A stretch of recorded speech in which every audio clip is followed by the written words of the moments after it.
Hello friends, అందరికీ నమస్కారం. ఈరోజు మనం ఇండియన్ పాలిటీ గురించి బేసిక్ అంటే ఒక గ్లాన్స్ ఏంటి ఇండియన్ పాలిటీ, ఎన్ని ఆర్టికల్స్ ఉన్నాయి, మనకి ఎన్ని స్కెడ్యూల్స్ అని ఒకసారి గ్లాన్స్ వీడియో అనేది మనం చూద్దాం. సో ఇక్కడ మనం చూసినట్టయితే Indian polity, the Indian constitution is the world's longest for a sovereign nation. అయితే మనకి ఇట్స్ ఎనాక్ట్మెంట్ మనకి కాన్స్టిట్యూషన్ ఎప్పుడైతే ఎనాక్ట్ అయిందో అప్పుడు మనకి ఒరిజినల్గా ఎన్ని ఆర్టికల్స్ ఉన్నాయి, ఎన్ని పార్ట్స్ అండ్ స్కెడ్యూల్స్ అంటే 395 ఆర్టికల్స్, 22 పార్ట్స్ అండ్ 8 స్కెడ్యూల్స్గా మనకి ఇనిషియల్గా కాన్స్టిట్యూషన్ మనకి అమల్లో వచ్చినప్పుడు ఉంది. మొత్తం మీద అందులో మనకి ఒక 1,45,000 వర్డ్స్ ఉంటాయి.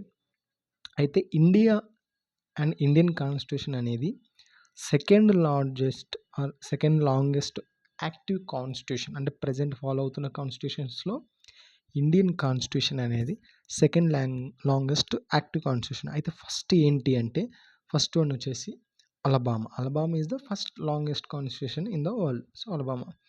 ఇప్పుడు మనం చూసినట్టయితే మన ఆర్టికల్స్ ఇప్పుడు ప్రజెంట్ ఎన్ని ఆర్టికల్స్ ఉన్నాయి అని చూసినట్టయితే మనకి కాన్స్టిట్యూషన్లో మనకి ప్రియంబుల్ ఉంటుంది. ప్రియంబుల్తో పాటు 470 ఆర్టికల్స్, 25 పార్ట్స్ అండ్ 12 స్కెడ్యూల్స్ అనేవి మనకి ఇప్పుడు ప్రజెంట్ కాన్స్టిట్యూషన్లో ఉన్నాయి. సో మనం చూసినట్టయితే 395 to 470, 22 parts to 25 parts, 8 schedules to 12 schedules and మనకి మొత్తం 5 అపెండిక్సెస్ అనేవి ఉంటాయి మనకి కాన్స్టిట్యూషన్లో.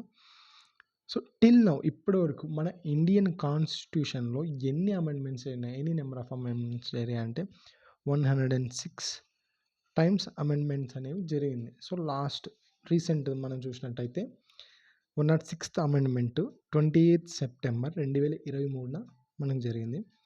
106th అమెండ్మెంట్ ఏంటి, వాట్ ఈజ్ 106th అమెండ్మెంట్ అంటే నారీ శక్తి వందన్ అధినియం. నారీ శక్తి వందన్ అధినియం అంటే ఇది ముఖ్యంగా ఉమెన్ కోసం అని మనం గుర్తుపట్టవచ్చు ఈ నేమ్ ద్వారా. ఏంటి వాట్ ఈజ్ 106th అమెండ్మెంట్ అంటే mandates a 33% reservation for women in Lok Sabha, state legislative assemblies and the Delhi Assembly for 15 years. అంటే మనకి లోక్సభలో కానీ మన లెజిస్లేటివ్ అసెంబ్లీస్ అంటే మనకి స్టేట్ ఎమ్మెల్యే ఆ కోటాలో కానీ ఢిల్లీ అసెంబ్లీలో కానీ వాళ్ళకి 1/3 రిజర్వేషన్ అనేది ఈ అమెండ్మెంట్ ద్వారా, ఈ కాన్స్టిట్యూషన్ అమెండ్మెంట్ ద్వారా వాళ్ళకి అందివ్వడం అనేది జరుగుతుంది. అయితే ఇందులో మనకి ఏ ఆర్టికల్స్ మళ్ళీ యాడ్ చేయబడ్డాయి, ఇందులో ఏ ఆర్టికల్స్ చెప్తాయి కీ ప్రొవిజన్స్ వీళ్ళకి ఈ 106 అమెండ్మెంట్ అంటే article 330A reserve 1/3 of seats for women in the Lok Sabha including a sub quota within SC or ST seats. అయితే 330A ఆర్టికల్ ప్రకారము స్త్రీలకు 1/300% సీట్స్ అనేది లోక్సభలో కేటాయించాలి.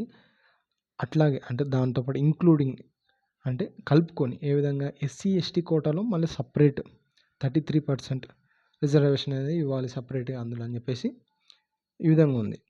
నెక్స్ట్ ఇంకొక ఆర్టికల్ 332A వచ్చేసి reserve 1/3 of seats to women in state legislative assembly. మనం ఇందాక చెప్పుకున్నాం కదా 106th అమెండ్మెంట్ ఏంటి, స్టేట్ లెజిస్లేటివ్ అసెంబ్లీస్లో, తర్వాత పార్లమెంట్ లోక్సభలోను, ఢిల్లీలో అనుకున్నాము. సో మనం ఇప్పుడు స్టేట్ విషయానికి వస్తే article number 332A will be discussing about the reservation of women in state legislative assembly as 1/3 of seats. Next 239AA ఇది వచ్చేసి లెజిస్లేటివ్ అసెంబ్లీ ఆఫ్ ఢిల్లీ అంటే ఢిల్లీ అసెంబ్లీలో స్త్రీలకు 1/3 ఆఫ్ సీట్స్ ఇవ్వాలని చెప్పి 239AA ఆర్టికల్ మనకి చెప్తుంది. ఇది ఈ విధంగా ఇది మనకి base over view of Indian polity అని చెప్పొచ్చు.